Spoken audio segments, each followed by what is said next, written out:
Although HBO has been pretty tight-lipped about Westworld's upcoming third season, they've still released a couple of tidbits to keep fans tidied over until the show returns to screens. Here's a roundup of everything we know about Westworld Season 3.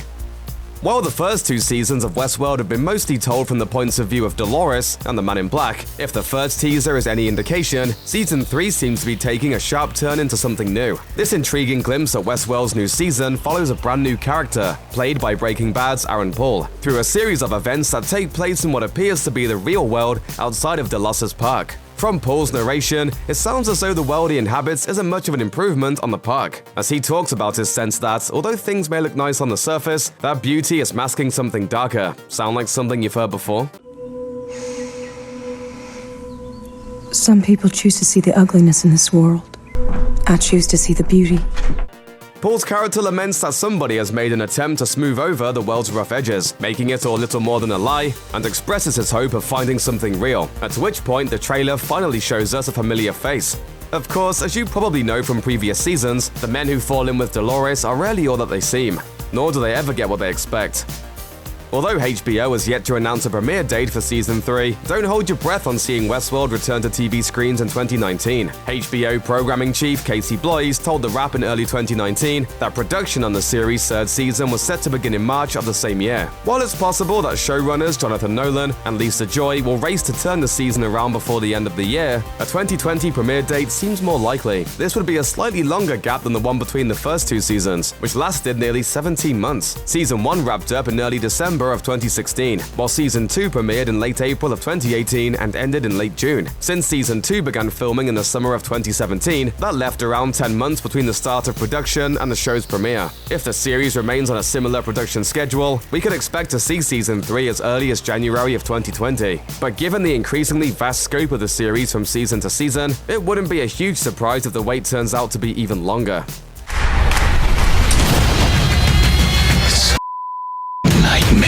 The end of Westworld's second season saw the park undergo a heap of significant changes, with a number of important characters dying, escaping, or transitioning into another reality. Such seismic developments are bound to ripple out through the show's third season, and if the trailer is any indication, the new episodes will look and feel very different from what's come before. We have to be smarter than them, or they'll find us. And they will kill us. However, not everything will seem strange and new when Westworld returns for its third season, as several main cast members have already had their returns confirmed. These include the damsel-turned-revolutionary Dolores Abernathy, host, creator, and unwitting Arnold replica Bernard, Lo, the mysterious Man in Black, head of security Ashley Stubbs, the host that looks like Charlotte Hale, and, somewhat surprisingly, former Madame Maeve Miller, who sacrificed herself at the end of Season 2 in order to allow her daughter a chance to escape the park and enter the digital utopia of the sublime. Of course, everyone knows that death is merely temporary for the host of Westworld, and Newton confirmed that she'll be back for Season 3 in a 2018 interview with Vanity Fair. You think I'm scared of death?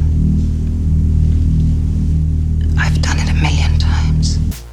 While a number of familiar faces are returning for Season 3, the end of Season 2 marked a definitive farewell for several others. Anthony Hopkins' park creator Robert Ford had been dead since the end of Season 1 too, and although he has continued to appear regularly in flashbacks and visions, according to series creator Lisa Joy, he's now gone for good. Like I said, I built all of this. Meanwhile, Jimmy Simpson's character William will still be very much alive in Season 3, but will be portrayed exclusively by Ed Harris, as Simpson revealed to the Television Critics Association that he hasn't been asked to return. In previous seasons, Harris played the older William, while Simpson portrayed his younger counterpart. Shannon Woodward's determined truth seeker Elsie was tragically murdered at the end of Season 2, and Jonathan Nolan has confirmed that, while there's never any real saying goodbye in Westworld, Elsie is truly gone, for now at least. Less clear is the fate of James Marston's stalwart cowboy Teddy. Introduced in the pilot episode, Teddy spent the majority of his time on the show as Dolores' most devoted protector and ally, until he realized that she had altered his programming. Teddy killed himself near the end of Season 2, determined to die rather than become a monster, but Dolores left his brain pearl in the forge, leaving his consciousness free to cross over into the sublime. Nothing has yet been said one way or another about Marston's return, but since this is Westworld, you should know better than to rule anything out. Beyond the addition of Breaking Bad's Aaron Paul to the cast as a series regular, Westworld Season 3 will see a number of new faces join the show. These include Lena Waithe, Vincent Cassell, Kid Cudi, and former NFL running back Marshawn Lynch. Hey there. What's up with it? Boy, what you got on that thing?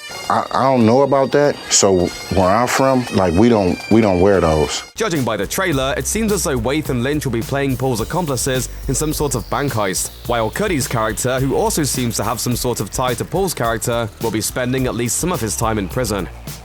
At the end of Season 2, most of the hosts either traveled into the Sublime or were destroyed and reclaimed by Delos, but there are still a mysterious few whose fates remain undecided. In The Passenger, Dolores, in the guise of Charlotte Hale, took 5 pearl-shaped control units with her out of the park, each housing the consciousness of one host. Just which hosts are represented by each of those control units remain to be seen, and according to Jonathan Nolan, not even the writers had fully decided who was in Dolores' purse at the end of Season 2. Nolan explained to Entertainment Weekly, "We've had some interesting conversations, but as always with the show, who remains and who doesn't is something we're having a lot of fun with." Nolan went on to say that, when the inhabitants of those pearls are eventually revealed, the goal of the writers is for their choices to surprise and hopefully delight their audience. While you can probably rule out any of the hosts who cross into the Sublime, that still leaves a large number of hosts to pick from. So place your bets wisely.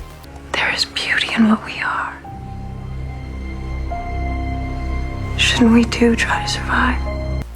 While the earliest episodes of Westworld took place almost exclusively within the park, as the series progressed, so is the scope of its setting, with much of Season 2 venturing into the outside world. Now, with each of the show's principal host characters all living on the outside, the showrunners are eager to see what sorts of storytelling opportunities this vast new setting opens up. Joy told The Wrap, "It was always the plan to explore the real world. There are 3 hosts out in the world, and next season will really be an exploration of what they find and who they become." Given that Dolores and Bernard were 2 of the most central characters in Season 2, it's probably safe to assume that since they're both on the outside, Season 3 will wind up spending a lot more time outside the walls of the park. Add to that the first teaser, which seems to take place exclusively in the real world, and it would be reasonable to wonder whether the Westworld-centric days of Westworld might be over.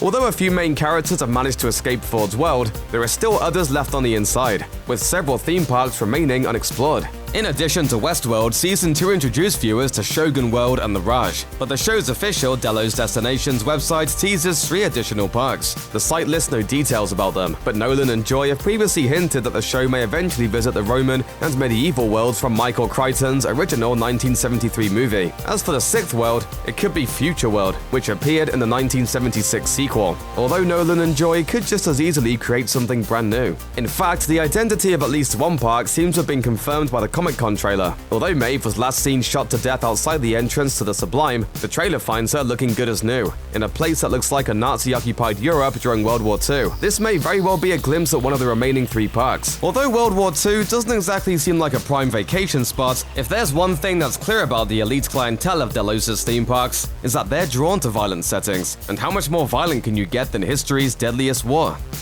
In an interview with Entertainment Weekly, Jonathan Nolan and Lisa Joy revealed a few details about Aaron Paul's previously mysterious character, hinting that he may be a little different to the executives, scientists, and socialites who make up Westworld's cast of human characters. Paul will be playing a Los Angeles construction worker named Caleb. According to Nolan, he'll be the type of person who doesn't get to go to Westworld. Westworld's first season made it clear that only the extremely wealthy are able to afford the hefty $40,000 per day price tag that allows them to partake in the violent delights of Delos' themed parks. Because of this, the only humans that the hosts of the parks have encountered up until this point have either been employed by Delos or have all belonged to the same super elite social class. But now that Dolores is outside of the park, it sounds like her horizons will become significantly broadened. And according to Nolan, Caleb will, quote, challenge Dolores' notions about the nature of humanity. Although artificial life forms are nothing new for Westworld fans, Season 3 will nonetheless introduce a different type of robot to the hosts who have appeared so far. Shown hanging out with Aaron Paul's construction worker Caleb in HBO's initial teaser for Season 3, George is a standard construction robot, Delos model G267. Built to serve as a helpful co-worker for Caleb, George doesn't speak, and likely won't have much in common with his mechanical counterparts from inside the park. In his Entertainment Weekly interview, Nolan said, "Part of what our hosts find is that they're caught in between. They're fashioned to look like human beings and act like them, but they have a lot more in common with the mechanical pieces in our world. Robots like George and the other real-world worker bots glimpsed in the full Season 3 trailer will play an important role in the upcoming season, contrasting the human-like traits of the hosts with their mechanical origins. While the hosts have been designed to act as emotional mirrors to human guests in Deloz's parks, these more utilitarian robots have been designed with specific uses in mind. Yes, science! Check out one of our newest videos right here. Plus, even more Looper videos about your favorite shows are coming soon. Subscribe to our YouTube channel and hit the bell so you don't miss a single one.